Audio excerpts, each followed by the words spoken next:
New ইয়র্কের flushing meadows থেকে যুক্ত হয়েছে মাহমুদুর রহমান, সাথে যিনি তাকে দেখতে পাচ্ছেন কামরুল ইসলাম রাব্বি, বাংলাদেশের পেস বোলার অ্যাকচুয়ালি।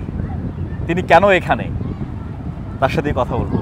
ভাই, বিশ্বকাপ তো চলছিল, টি-20 বিশ্বকাপ, পর্দা নামলো, ভারত চ্যাম্পিয়ন হলো, ইউএসএতে কেন আপনি? ইউএসএতে প্রতি বছরই আসা হয় বাংলাদেশের অফ টাইমে, যখন আমাদের ওই সময় কোনো খেলা থাকে না। এখন তো বর্ষার সিজন, তো ইউএসএতে আসি ফ্যামিলি নিয়ে ভ্যাকেশনের জন্যই মেইনলি। তো যেন প্র্যাকটিসটা যেন সবসময় রেগুলার করতে পারি, এর জন্য আর কি আমরা মাঝে মাঝে এখানে কিছু ক্রিকেট ম্যাচ খেলে থাকি। আর এবার তো যেহেতু ওয়ার্ল্ড কাপ এখানে চলতেছে, সেহেতু এবার কিছু ম্যাচ দেখতে গেছিলাম, তো ভালো লাগছে আর কি। আমরা যে জায়গাটা দাঁড়িয়ে আছি, এটা নাম করোনা পার্ক।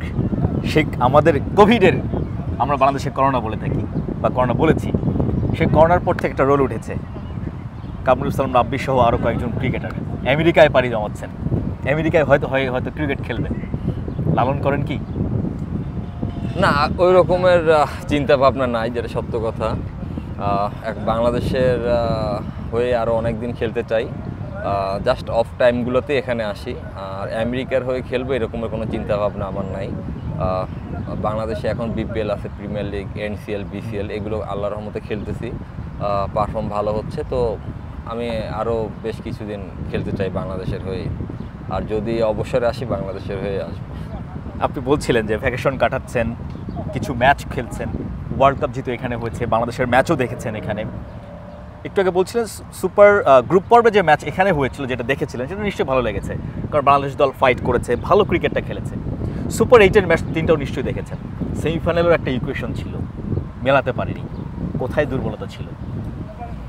আসলে দেখেন, আমি নিজেও একজন ক্রিকেট প্লেয়ার, আর যারা ন্যাশনাল টিমে খেলতেছে তারা আমার থেকে অনেক অভিজ্ঞ, যারা অফিসিয়াল তারা তো আরও অভিজ্ঞ। তো আমি আসলে মন্তব্য করার মতো নিজেকে যোগ্য মনে করি না। তবে আমার কাছে যেটা মনে হয় যে আমরা ভালো খেলা উচিত ছিল আরও অনেক বেশি, কারণ আমাদের মানে যেরকম প্র্যাকটিস বা যেরকমের আমাদের অবস্থান ছিল, আমরা যেভাবে ঘরোয়া ক্রিকেটটা খেলেছি, ঘরোয়া ক্রিকেটে অনেক পারফর্মার ছিল এই টিমে, সেক্ষেত্রে আমাদের প্রত্যেকটা প্লেয়ারের মনে হয় আরও ভালো পারফর্ম করা উচিত ছিল। তারপরও এখন আসলে ক্রিকেটে আপ ডাউনস আছে সবসময়। আমার কাছে মনে হয় যে লাইক দেখেন, এখানে আমরা খেলতে আসছি, তো এই মাঠে এখানে অনেক বাঙালি কমিউনিটি আছে, তারা সবসময় চায়, জিজ্ঞেস করে আমাদের কাছে, ভাই বাংলাদেশের এইটা কেন হইলো, তাদের আশা আকাঙ্ক্ষাও নেই। তো আমি ওদেরকে একটা কথাই বলি যে আসলে কোনো টিম বা কোনো প্লেয়ার কোনো সময় খারাপ খেলতে চায় না, কোনো টিম খারাপ পারফর্ম করতে চায় না, কোনো টিমে হারার জন্য আসে না। তো কোথায় আমাদের ল্যাকিংস, এটা যারা দায়িত্বে আছেন তারা হয়তো বা বের করতে পারবেন। আমাদের প্লেয়াররা কীভাবে আরও ভালো খেলতে পারে, এগুলো তারা হয়তো বা বের করতে পারবেন। এটা নিয়ে যদি আরও চিন্তা করেন, আমার মনে হয় অবশ্যই তাদের চিন্তায় আসছে।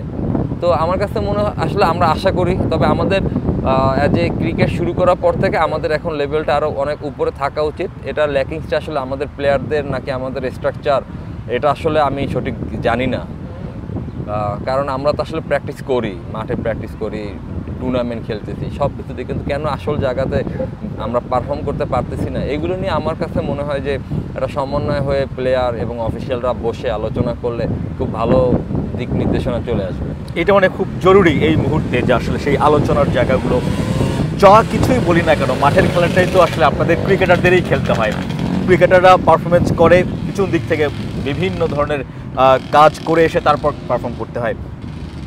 এখানে এসছেন, খেলছেন, কেমন দেখছেন এখানকার ক্রিকেটের যে উত্থানটা বলা হচ্ছে, যে গ্লোবালাইজেশন, ইউএসএতে কেমন দেখছেন ক্রিকেটটাকে? এখানে ইন্ডিয়া, পাকিস্তান এবং ক্যারিবিয়ান যে প্লেয়ারগুলো খেলে, ওরা অনেক উপরে চলে গেছে। বাংলা কমিউনিটি অতটা উপরে উঠতে পারেনি।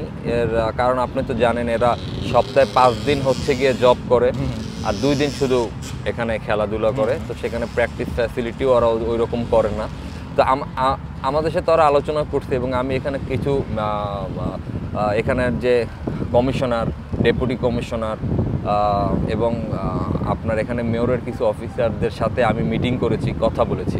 তো সেখানে আপনার তারা বলতেছে যে আমাদেরকে বলছে, আমি নিজেও পার্সোনালিভাবে তাদের সাথে গেছিলাম কথা বলে, তারা বলছে যে কমিউনিটিকে ডেভেলপ করার জন্য কি করা যায়, যেখানে এখানে অনেক গ্যাং ভায়োলেন্ট হচ্ছে, মাদকের উপরে চলে যাচ্ছে। তো আমরা বলছি যে স্পোর্টসের মাধ্যমে এটা করা যায়। তো তারা মানে আমাদেরকে বলছে যে আচ্ছা ঠিক আছে তোমরা ডেভেলপ করো কীভাবে। এর জন্যই কিন্তু আসলে আমি এখন অনেকটা টাইম দিচ্ছি প্লেয়ারদের সাথে খেলাধুলা করা, ওদেরকে মোটিভেট করা, মাঠে যেন ওদের ফ্রেন্ড সার্কেলদের নিয়ে আসে। তো আমাদের সমস্যাটাই হচ্ছে ওটাতে 5টা দিন ওরা জব করে, 2টা দিন আসলে খেলে।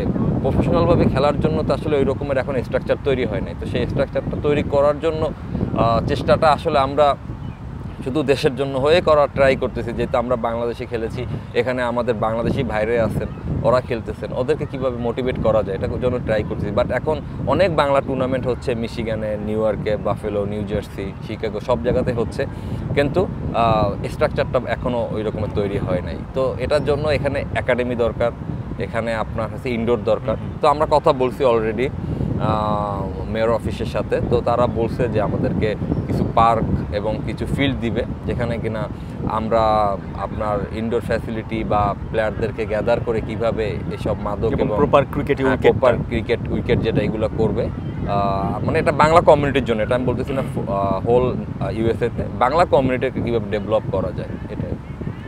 একটু যেটা শুরুতেই বলছিলাম যে টি-20 বিশ্বকাপের যে পর্দা নামলো, সাউথ আফ্রিকা ভারতের যে ম্যাচটা ছিল নিশ্চয়ই ফলো করেছেন। 7 রানে হেরে গেছে সাউথ আফ্রিকা। চোকার্সটাকে তারা আসলে আরেকটা পর্যায়ে তারা নিয়ে গেল। ভারত কি ডিজার্ভ করতো, বা আপনি কোন টিমকে সাপোর্ট করেছিলেন? না, আমি আসলে এইবার সাউথ আফ্রিকা কাপ নেক এটা আমি চাচ্ছিলাম, কারণ আসলে ওরা আনলাকিভাবে প্রতিবারই এরকমের ভালো অবস্থায়, ভালো মেইন মানে সব থেকে টপ টিম থাকার পরও ওরা হেরে যাচ্ছে। তো এটা একটা খারাপ লাগছে, কিন্তু ভারত অনেক স্ট্রং টিম এবং ওদের স্ট্রাকচার ক্রিকেট আমাদের এত কাছে বাংলাদেশের, দেখেন আমাদের চারিদিকেই ওরা, কিন্তু ওদের স্ট্রাকচারটা দেখেন, মানে ওদের এক একজন প্লেয়ারের মন মানসিকতা, লাইক আমার খুব ফেভারিট প্লেয়ার হচ্ছে রোহিত শর্মা। তো এরা কিন্তু ডিফারেন্ট টাইপের। আমার মনে হয় যে আমরা ওদের কাছ থেকে অনেক কিছু শিখতে পারি, যে কীভাবে আমাদের প্লেয়াররা অবশ্যই তার সাথে কথা বলে, অফিসিয়ালরা কথা বলে, কারণ আমরা আগেও দেখছি যে গাঙ্গুলি তার সাথে, সে অনেক বড় মাপের প্লেয়ার, তার সাথেও আমাদের বিসিবি অনেক আলোচনা করছে। তো আসলে তাদের স্ট্রাকচারের কিছু যদি আমরা পেতাম তাহলে হয়তো বা আমাদের অনেক ডেভেলপ চলে আসতো। আপনার কাছে কি মনে হয় ফাইনালটা কি ফাইনালের মতোই হয়েছে?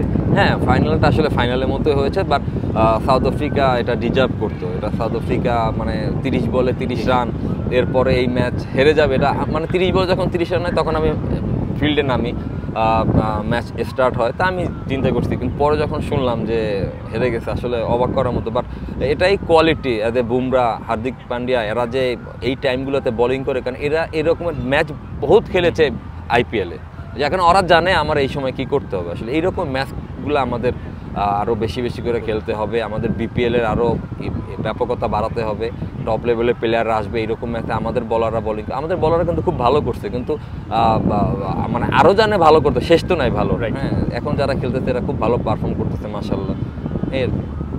ধন্যবাদ রবি ভাই, থ্যাংক ইউ। ধন্যবাদ। সাউথ আফ্রিকা যেরকম হতাশ করেছে ফাইনালে, বাংলাদেশের ক্রিকেটটাও কিন্তু সেই হতাশ করে চলেছে। এই অমানিসা, এই কালো মেঘ কবে টাইগার ক্রিকেটের আকাশ থেকে দূর হবে, সেই অপেক্ষায় আমরা সবাই।